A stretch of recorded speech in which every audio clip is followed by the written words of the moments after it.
양평군 의회에서 한 차례 부결이 됐던 청소년 안심귀가 택시비 지원 조례와 관련해서 한 시민단체가 주민 발안제를 통해서 이를 재추진한다는 입장을 밝혔습니다. 주민 참여 민주주의로서의 의미 그리고 의회에서 부결한 조례를 주민들이 살리려 한다는 점에서 주목할 필요가 있는데요. 생활정치 네트워크 여민동락의 김연호 상임대표 전화로 연결해서 이야기를 나눠보도록 하겠습니다. 네, 대표님 안녕하세요. 예, 안녕하십니까. 네, 우선 생활정치 네트워크 여민동락이라는 이 단체가 언제부터 활동을 시작했습니까? 예, 올해도 대선과 지방선거를 치렀습니다만 우리 주민들은 주권자지만 선거 때만 반짝 주인이 되고 선거가 끝나면 정치와 행정으로부터 철저하게 소외가 됩니다. 대의제가 가지고 있는 약점이기도 하고요. 이것을 극복하기 위해서 우리 주민들이 살아가면서 부딪히는 많은 문제들이 있는데요. 예를 들어 육아, 교육, 일자리, 환경, 주거, 교통 문제 이런 문제들을 주민들이 직접 문제 제기도 하고 해결 방법도 찾아가는 주민자치, 생활정치 활성화가 필요하다고 생각했습니다. 그리고 이것을 행정이나 군의회에 정책으로 실현시킬 수 있는 개혁적 주민들의 네트워크 필요성이 대두됐고요. 생활정치 네트워크 여민동락은 이런 문제의식에 공감하는 분들이 모여서 지난 11월 5일 창립총회를 갖고 출범했습니다. 현재 한 150명 정도의 회원이 함께하고 있습니다. 네, 이제 한 달여 정도가 됐는데요. 그렇다면 이 청소년 귀가 택시비 지원 조례안은 의회에서 논의가 됐다가 부결된 안건인데요. 시민단체에서 네. 이를 다시 다루게 된 이유는 어디에 있습니까? 예, 방과 후 학생들이 안전하고 편안한 귀가를 돕는 청소년 안심 귀가 택시는 이미 서천, 인제, 해남군 등에서 시행하고 있습니다.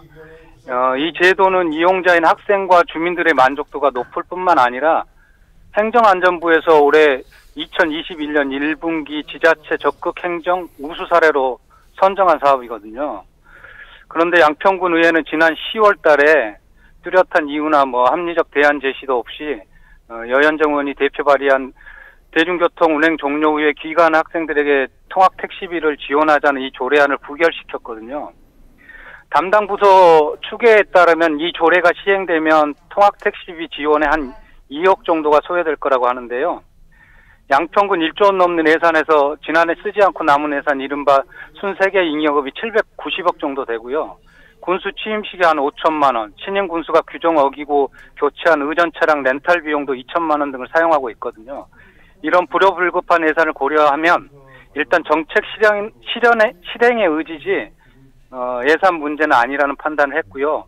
주민들이 권한을 위임한 의회나 행정이 제대로 역할을 하지 않고 있다면 주민들이 나서는 게 당연하다고 봅니다. 네. 때마침 우리 생활정치 네트워크 여민동락 출범식에 맞춰서 저희가 진행했던 제1호 주민발안 의제 선정 투표에서 청소년 안심귀가 택시 지원 조례가 가장 많은 관심을 받았습니다.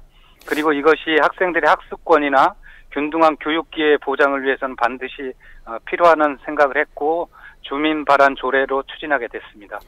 그런데 주민 발안이 실제 의회까지 상정이 되려면 앞으로 거쳐야 할 절차들이 많이 남아있지 않습니까? 네, 그렇죠.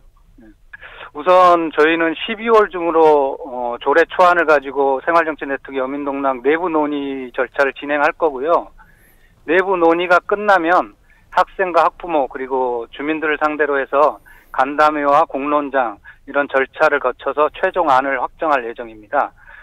최종안이 확정되면 주민조례 발안 요건인 양평지역 유권자 1,521명 이상의 동의를 확인하는 서명운동을 시작할 예정입니다. 네, 알겠습니다. 좋은 성과를 기대를 해보겠습니다. 오늘 말씀 여기까지 듣겠습니다. 예, 고맙습니다. 네, 지금까지 생활정치 네트워크 여민동락의 김연호 상임대표였습니다.